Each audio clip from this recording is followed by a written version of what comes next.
2018 August నెలలో రుతుపవనాల కారణంగా కురిసిన అధిక వర్షాల వల్ల కేరళను ముంచిన వరదల గురించి గుర్తు చేయనక్కర్లేదు. ఆ వరదల వల్ల ఎంతమంది పేద మధ్యతరగతి ప్రజల బ్రతుకులు అతలాకుతలమయ్యాయో, ఎన్ని ప్రాణాలు బలి తీసుకుందో అందరికీ తెలిసిన విషయమే. అంతా బాగానే ఉంది. దాని గురించి ఇప్పుడెందుకు చెప్పుకుంటున్నాం?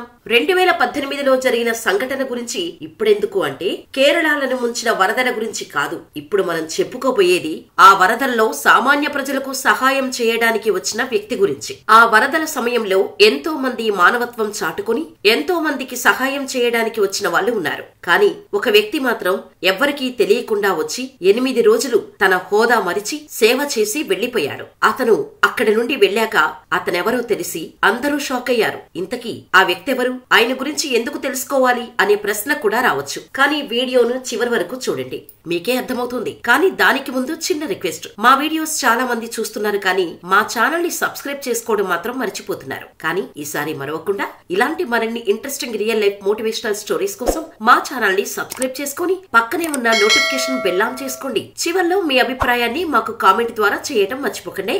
ఇక వీడియో స్టార్ట్ చేసేద్దాం. కేరళలో అప్పటికే వరదల కారణంగా తినడానికి తిండి లేక వందల మంది ఆకలితో కొట్టుమిట్టాడుతున్నారు. ఎంతో మంది ప్రాణాలు కోల్పోయారు. వందల మంది వాళ్లకు సహాయం చేయటానికి దేశం నలుమూలల నుండి కేరళలో అడుగు పెడుతున్నారు. అలా ఓ 32 వ్యక్తి కూడా కేరళకు తన వంతు సహాయం చేయాలని నిర్ణయించుకుని రాష్ట్ర రాజధాని తిరువనంతపురం నుండి ఆర్టీసీ బస్సులో బయలుదేరాడు. కేరళలోని అత్యంత ప్రభావిత ప్రాంతాలలో ఒకటైన చెంగనూరులో దిగింది ఆ బస్సు దిగి నిరాశ్రయులకు, ఆకలితో కడుపు కాలిపోతున్న ప్రజలకు భోజనం ఏర్పాట్లు చేసేందుకు ఓ క్యాంపు ఏర్పాటు చేశారు అధికారులు. ఆ క్యాంపులోకి వెళ్లాడు ఆ వ్యక్తి. కానీ ఆయనెవరో, ఎక్కడి నుండి వచ్చారో ఎవ్వరికీ తెలియదు. దాదాపు ఆయనలా వందల మంది ఎక్కడెక్కడి నుండో వచ్చి సహాయం చేస్తున్నారు. అందులో ఈ వ్యక్తి కూడా ఒకరు. ఆయన్ను ఎవరూ గుర్తుపట్టలేదు. దాదాపు 8 రోజులు ప్రజలకు ఎలాంటి అవసరాలున్నా ముందుండి సహాయం చేశాడు. బస్తాలు మోశాడు, ఫుడ్ సప్లై చేశాడు, ప్రాణానికి తెగించి ప్రజలను సేఫ్ గా క్యాంపులకు తరలించాడు.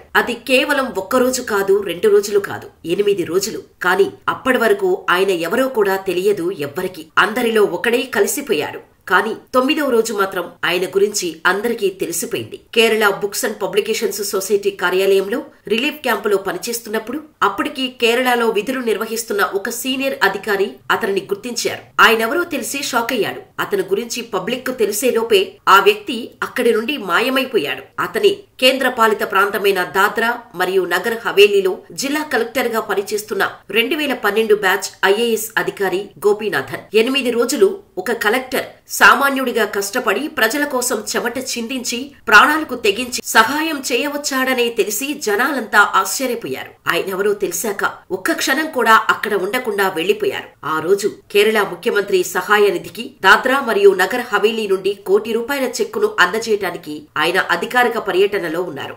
ఆ మీటింగ్ తర్వాత నిజానికి ఆయన సొంత పట్టణం పుత్తుపల్లికి వెళ్లాల్సి ఉంది. కానీ ఆయన మనసు మాత్రం ఇంకేదో చేయాలని కోరింది. వెంటనే రాజధాని తిరువనంతపురం నుండి బస్సులో పుత్తుపల్లికి వెళ్తానని చెప్పి పుత్తుపల్లికి వెళ్లకుండా సామాన్యుడిగా మారి చెంగనూరులో అడుగుపెట్టారాయన. కానీ ఆయనెవరో తెలిసాక ఆయన్ని ఎంతో మంది రియల్ హీరో అంటూ పొగడటం మొదలుపెట్టారు. కానీ ఆయన మాత్రం, నేను గొప్పగా ఏమీ చేయలేదు, నేను సందర్శకుడిని మాత్రమే. రాష్ట్రాన్ని వరదలు ముంచెత్తినప్పటి నుండి బాధిత ప్రజల మధ్య నివసిస్తున్న అధికారులే నిజమైన హీరోలు. క్యాంపులో పనిచేస్తున్నప్పుడు కొందరు అధికారులు కూడా వారు ఏదైనా మాట్లాడి నన్ను నేనెవరో తెలియక బాధ పెట్టాను అనే భావన ఉంటే దయచేసి నన్ను క్షమించండి అని చెప్పారు. నేను అక్కడే ఉండిపోతే పెద్ద అపచారం అవుతుందని భావించి వెంటనే ఆ ప్రదేశాన్ని విడిచిపెట్టి వచ్చేశాను. అంతా చేసినా ఆ కలెక్టర్ విలేకరితో మాట్లాడటానికి కూడా ఇష్టపడలేదు. నాకు ఇది కథ కాదనుకోండి, మీరు నన్ను కీర్తిస్తే అది అన్యాయం అంటూ ఆయన చెప్పుకొచ్చారు. అంతేకాదు, ఆయన లాంటి అధికారులు చాలా మంది ఆ సమయంలో వాలంటీర్లుగా పనిచేశారు. అందులో కేరళ ఫుడ్ సేఫ్టీ కమిషనర్